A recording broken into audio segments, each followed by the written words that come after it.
Shalom, Bapak, Ibu, Saudara-saudara, dan anak-anak yang dikasihi oleh Yesus Kristus.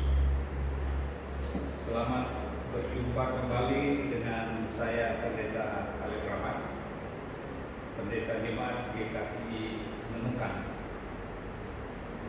Kita akan belajar dari firman Tuhan. Untuk itu kita berdoa. Bapa di dalam surga, Engkau pemilik firman yang akan kami baca, dengar, dan mohon Roh yang kudus menolong kami untuk mengerti dan mampu melakukannya dalam kehidupan kami. Berfirmanlah kepada kami, karena kami bersedia mendengar firman. Amin.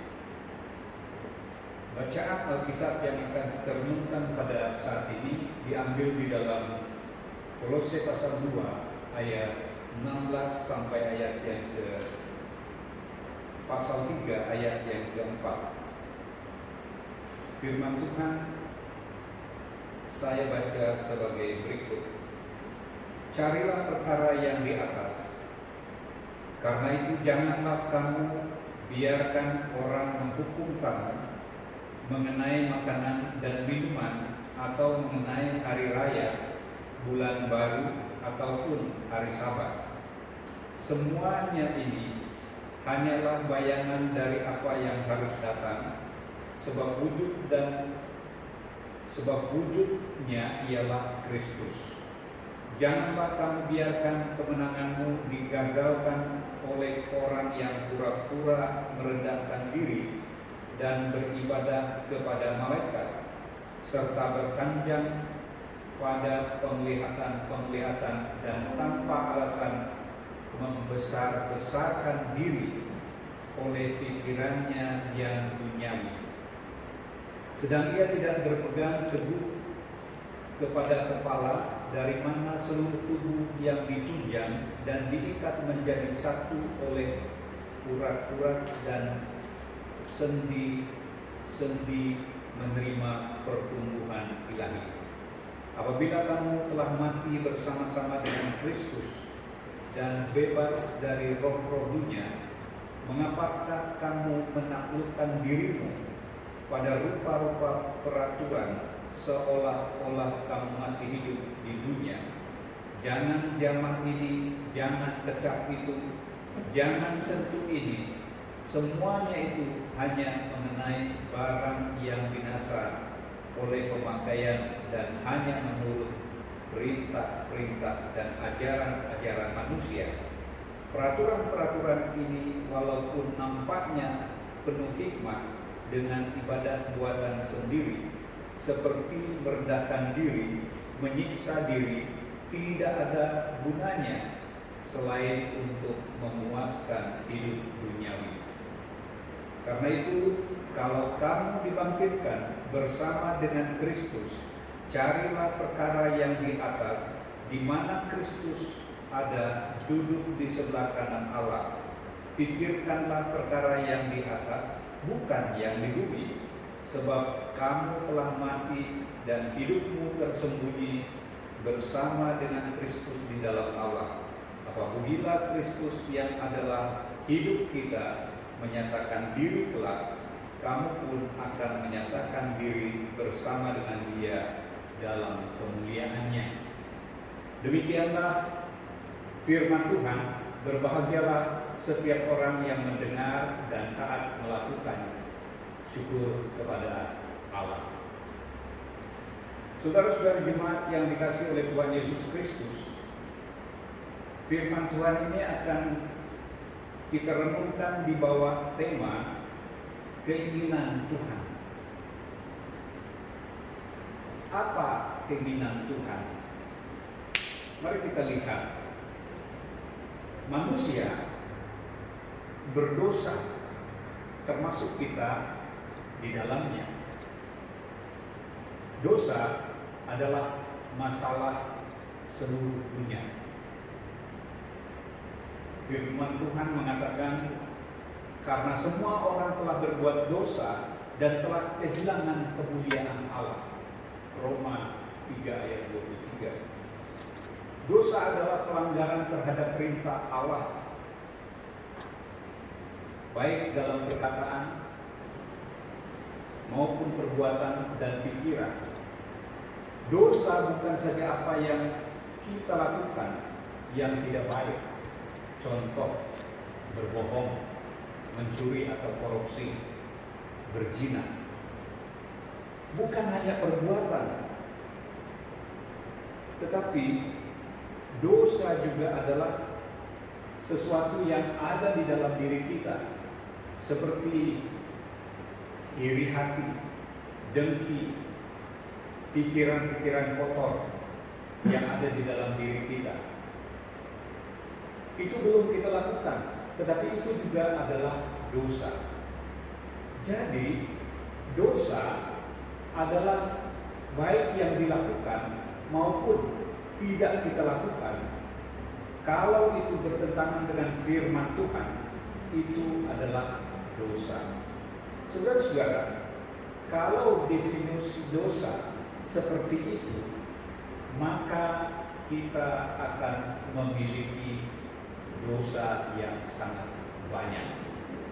Nah, saudara-saudara yang dikasihi oleh Tuhan Yesus Kristus, kalau umpamanya kita adalah orang yang baik, kita hanya melakukan dosa 3 kali di satu hari. Kalau 1 bulan, maka dosa kita menjadi 90 kali, atau 3 kali 30 hari sama dengan 90. Kalau 1 tahun, maka dosa kita akan menjadi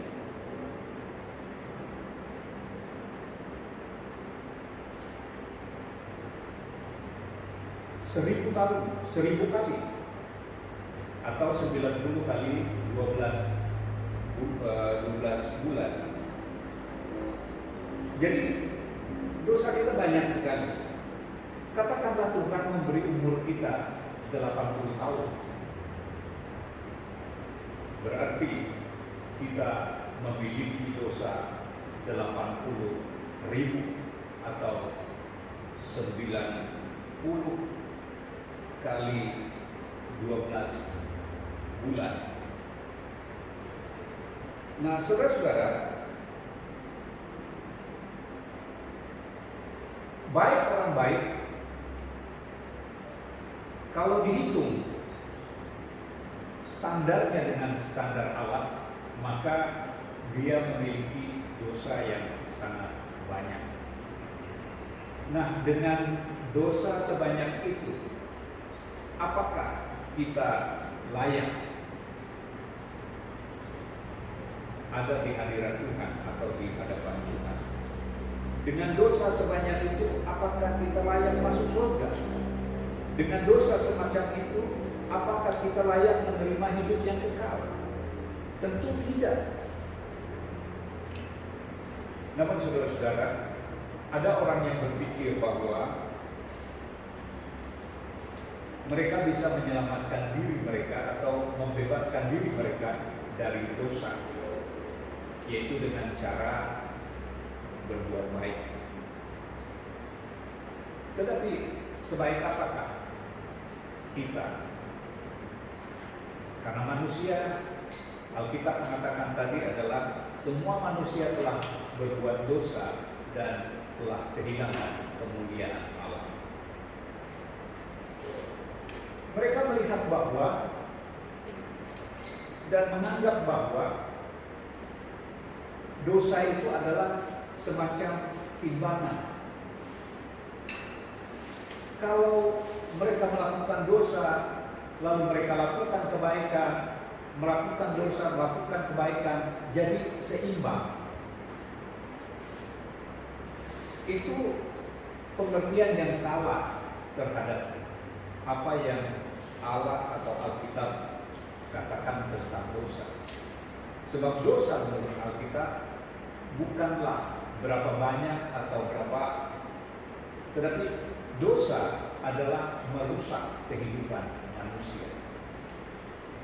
Firman Allah mengatakan, haruslah kamu sempurna sama seperti Bapamu yang di surga adalah sempurna.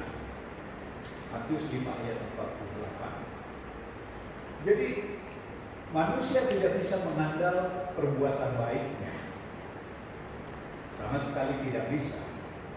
Coba contoh begini, andai kata kita mau membuat telur dadar, kita membeli 10 butir telur, lalu kita ambil tempat adonannya, lalu kita pecah telur yang pertama sampai telur yang ke-9, lalu kita pecah telur yang terakhir.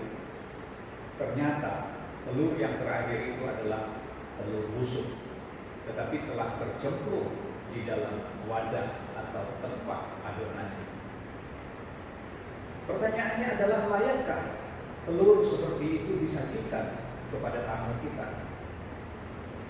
Karena 9 telur yang bagus telah rusak karena 1 telur yang busuk itu. Demikian juga kalau kita mengandalkan kebaikan kita 1000 umpamanya, tetapi 1 kali kita melakukan kesalahan, maka semuanya akan rusak. Itulah target Allah, itulah yang diajarkan oleh Allah. Karena itu Allah mengatakan, haruslah kamu sempurna sama seperti Bapamu yang di surga adalah sempurna. Saudara-saudara, kalau kita memiliki nilai 100 itu adalah sempurna. Tetapi kalau kita memiliki nilai 99,99 itu adalah nilai terbaik, tetapi bukan nilai sempurna. Jadi manusia tidak bisa menyelamatkan atau membebaskan dirinya dari dosa. Lalu bagaimana caranya manusia dapat menyelamatkan diri dari dosa? Yaitu dengan cara yang lain, dengan cara di luar cara manusia, yaitu adalah cara Allah. Siapakah Allah? Allah adalah kasih. Allah juga adalah adil. Allah yang kasih itu mengasihi kita. Kita membaca di dalam Yeremia pasal 31 ayat 3, di sana mengatakan, aku mengasihi engkau dengan kasih yang kekal. Inilah hal yang menakjubkan kita sebagai manusia, bahwa Allah itu mengasihi manusia yang berdosa dengan kasih yang kekal. Tetapi Allah juga adalah Allah yang adil. Adil artinya dia harus menghukum. Nah, kalau Allah mengasihi kita, berarti dia tidak adil. Tetapi kalau Allah menghukum kita, berarti dia tidak memiliki kasih. Terjadi dilema, artinya terjadi buah simalakama.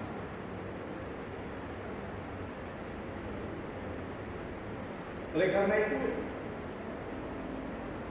bagaimana caranya Allah menunjukkan bahwa Allah mengasihi kita, dan bagaimana caranya Allah juga menunjukkan keadilannya kepada kita? Allah memiliki cara sendiri.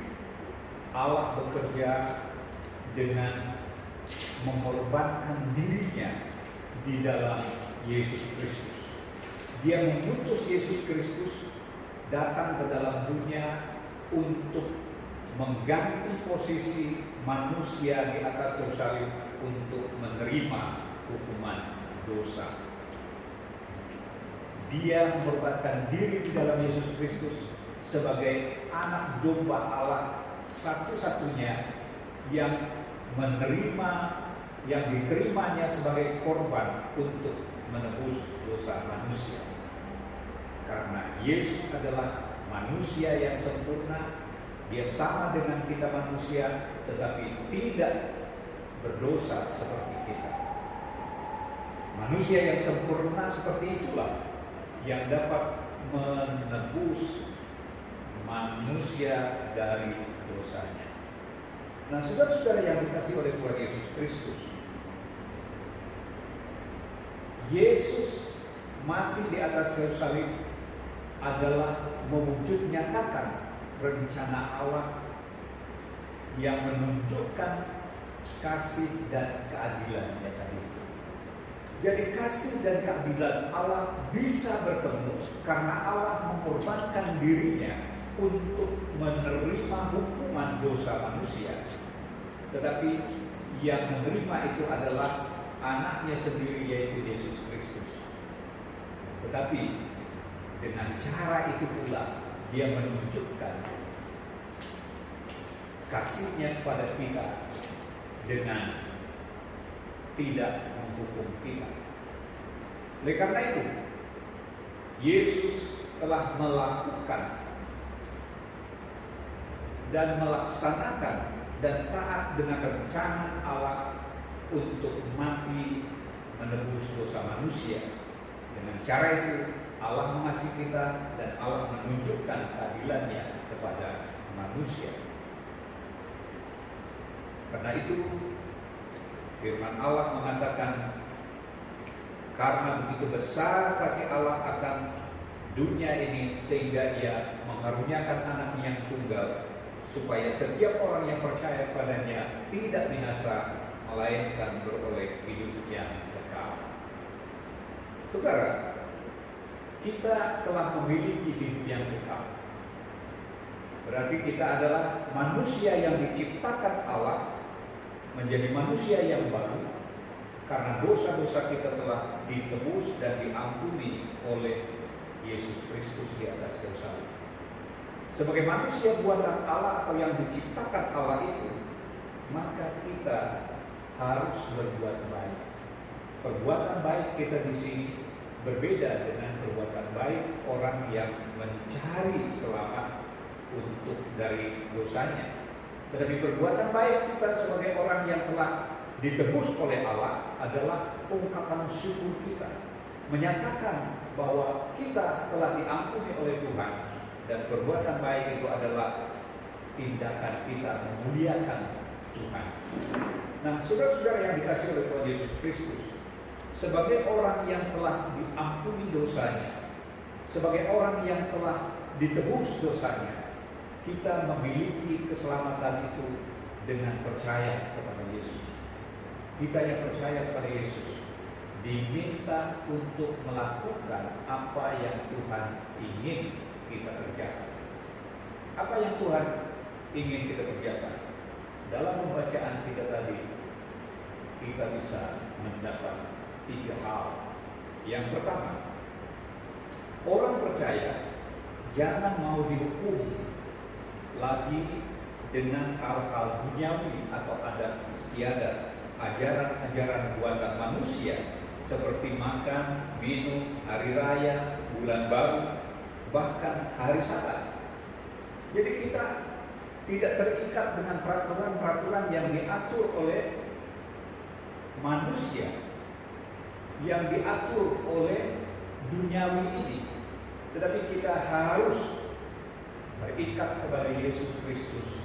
Kita harus mengandalkan Tuhan di dalam kehidupan kita. Yang kedua, orang percaya harus mencari, memikirkan, dan melakukan perkara-perkara yang di atas. Apa perkara yang di atas itu? Perkara yang di atas itu adalah perkara yang mulia, perkara rohani, perkara-perkara yang berkenan sesuai dengan firman Tuhan. Suatu peribahasa mengatakan, di mana kita ada, di situ kita berdiri. Saudara-saudara, kalau kita ada di suatu tempat, di situlah kita duduk dan di situ juga kita berdiri, bukan? Kalau kita mencari perkara di atas, kalau kita memikirkan perkara di atas, kalau kita mengerjakan perkara di atas, berarti kita juga ada di sana untuk melakukan kehendak Tuhan. Dan yang terakhir adalah orang yang percaya pada Yesus harus menyenangkan Tuhan. bagi mereka yang setia kelak akan menyatakan diri bersama Kristus dalam kemenangannya. Nah, inilah hal-hal yang diinginkan oleh Tuhan kita kerjakan di dalam kehidupan kita sebagai orang yang telah ditebus dan diselamatkan oleh Yesus Kristus di atas kayu salib. Amin. Kita masuk dalam saat itu.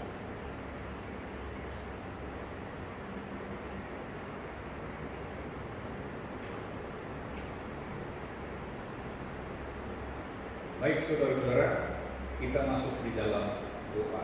Mari kita berdoa. Tuhan, Engkaulah tempat perlindungan kami dan tubuh pertahanan kami, Allah yang kami percayai. Engkau yang akan melepas kami dari jerat, dari penyakit sampar yang busuk. Engkau melindungi kami dengan sayap-Mu. Kesetiaan-Mu lah sebagai pagar tembok yang melindungi kami dari dahsyatnya malam, dari panah yang terbang di waktu siang, dari penyakit sampar yang berjalan di malam gelap, terhadap penyakit menular yang mengamuk di waktu petang. Masa ini dunia diperhadapkan dengan wabah virus corona, bahkan sampai di negeri kami dan lingkungan di mana kami ada. Pemerintah kami telah mengambil langkah strategis untuk memutuskan rantai penyebaran coronavirus ini. Namun virus ini merajalela di negeri ini.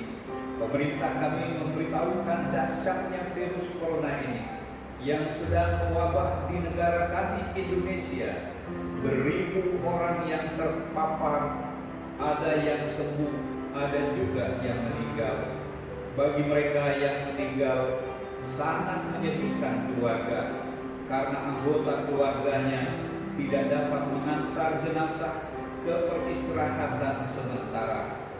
Bahkan kuburan mereka nyaris tidak dikenal keluarganya. Tingkah laku sebagian masyarakat menolak jenazah untuk dimakamkan di pemakaman umum atau keluarga. Sungguh miris dan menyedihkan anggota keluarganya. Ya Tuhan, kami kuatkanlah mereka melewati masa ini. Tuhan, kami berdoa bagi para pasien yang terpapar virus corona. Semangatkan mereka dan sembuhkanlah mereka. Ya Tuhan, para dokter, perawat, polisi, tentara, satpam, supir ambulan, penggali makam, tolong lindungi mereka dan berilah daya imun tubuh yang kuat kepada mereka, ya Tuhan. Tolonglah para ahli kesehatan menemukan ramuan atau obat yang dapat mematikan coronavirus ini, sehingga orang-orang terkena dapat disembuhkan. Para pemimpin bangsa kami dari pusat sampai ke daerah bersama seluruh rakyat untuk satu hati dan semangat memutuskan penyebaran virus corona ini. Kepadamu lah kami berseru, ya Tuhan, sebab Tuhan ialah tempat perlindungan kami, yang maha tinggi tempat perteduhan kami. Malapetaka ini tidak menimpa kami, ulah ini tidak akan mendekat pada rumah kami, sebab malaikat Tuhan diperintahkan kepada kami untuk menjaga kami di segala jalan kami. Sungguh hati kami melekat kepadamu, karena kami mengenal namamu. Bila kami berseru kepadamu, Engkau akan menjawab kami. Engkau akan memperlihatkan kepada kami keselamatan yang datang daripadamu. Tuhan, tolonglah bangsa kami. Terima kasih ya Tuhan kami, tempat perteduhan dan tubuh pertahanan kami, yaitu Yesus Kristus Juru Selamat dunia, yang mengajar kami berdoa bersama-sama.